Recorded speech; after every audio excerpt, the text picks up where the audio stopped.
In the world of rock and roll, there are a great many names that stand out when it comes to notoriety. However, there is no one in the world quite like Lemmy Kilmister.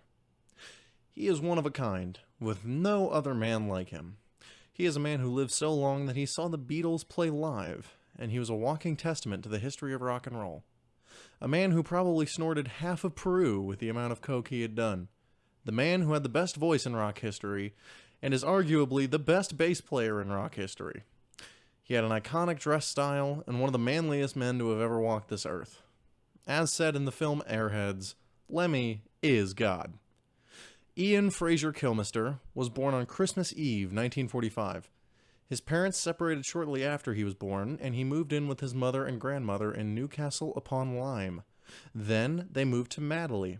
Then, after his mother's remarriage, they moved to a farm in the Welsh village of Benlick.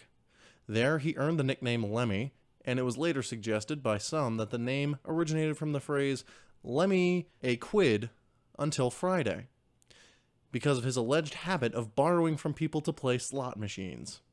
Although Lemmy himself said that he did not know the origin of the name. At school, Lemmy noticed a pupil of his who had bought a guitar, and he had been, quote, surrounded by chicks, said Lemmy. His mother had a guitar, which he then took to school and was himself surrounded by chicks, even though he couldn't play. He then saw the Beatles play live at the Cavern Club in Liverpool, England when he was 16, and he then learned to play along on guitar to their first album, Please Please Me. He also admired the sarcastic attitude of the group, particularly that of John Lennon. He worked alongside a couple of local bands for a few years. Then in 1967, he shared a flat with the bassist for the Jimi Hendrix Experience and their road manager, to which he became a roadie. In August of 1971, Lemmy joined the space rock band Hawkwind, who were based in Ladbroke Grove, London. And as a bassist and a vocalist, he played with them for several years. He had no previous experience as a bass player and was cajoled into joining after a benefit gig in Notting Hill. He was cajoled by bandmate Michael Dick Mick Davies in order to have two members who enjoyed amphetamines. Lemmy states that he originally auditioned for Hawkwind as a guitarist, but on the morning of the Notting Hill gig, they decided not to get another guitarist. By chance, the bass player didn't show up, and he left his equipment in the van. He often said, quote, that their bass player was pretty much saying, "Please steal my gig." So, I stole his gig. Lemmy quickly developed a distinctive style that was strongly shaped by his early experience as a rhythm guitarist, often using double stops and chords rather than the single note lines preferred by most bassists. His bass work was a distinctive part of the Hawkwind sound during his tenure, perhaps most documented on the double live album Space Ritual.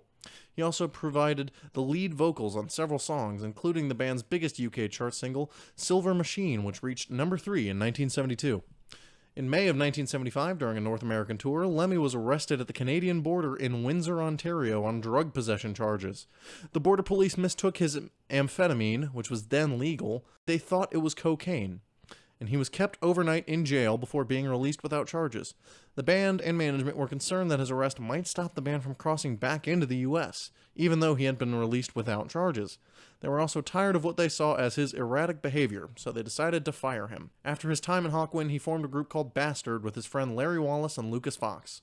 After their manager said that a band with the name Bastard would never get on the top of the pops, he managed to change the name to Motorhead, the name of the last song he wrote for Hawkwind.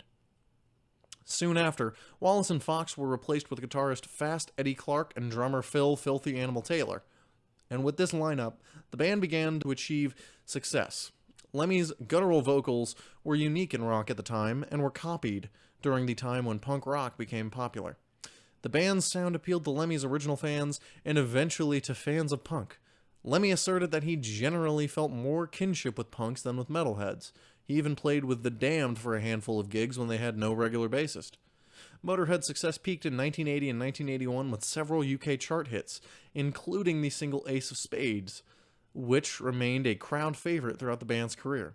And the UK #1 live album No Sleep Till Hammersmith. Motorhead became one of the most influential bands in the heavy metal genre. Their and Lemmy's final live performance was in Berlin, Germany on the 11th of December 2015 during their band's 40th anniversary tour. Aside from his success in his music career, his personal life was just as wild. In the 2004 documentary Motorhead Live Fast, Die Old, it is claimed that he had slept with over 2,000 women. He was known to drink a bottle of Jack Daniels a day, and he smoked 3 packs of cigarettes a day, and he snorted as much amphetamine as he could. In his days with Hawkwind, he once tried to, quote, find out how long the human body could jump about for. In November of 2005, he was invited to the National Assembly for Wales as a guest speaker by Conservative member William Graham. He was asked to express his views on the detrimental effects of drugs and called for the legislation of heroin. He stated that the legislation would eradicate the drug dealer from society and generate money from its taxation, however hard this would be to accept. He had a rather vast personal armory consisting of every era and war known to man: swords, knives, anything he could get his hands on. His main obsession was World War II. Lemmy collected German military regalia, to which he had an iron cross encrusted on his base, which led to accusations of Nazi sympathies. He stated that he collected the memorabilia because he liked the way it looked, and he considered himself an anarchist or libertarian. He spoke against racism several times, to which Lemmy said he was against religion, government, and established authority. In 2011, he identified as agnostic, saying, quote, I can find out when I die. I can wait. I'm not in a hurry. Lemmy defended his collection by saying that if his then-girlfriend, who was black, had no problem with it, nobody else should. He was a man who lived his life his own way, which is as respectable as it gets. He was a true bad motherfucker. He once said that rock and roll is the only thing that was important to him. Lemmy died in 2015. To all those who are Motorhead fans, play some Ace of Spades tonight, and remember Lemmy.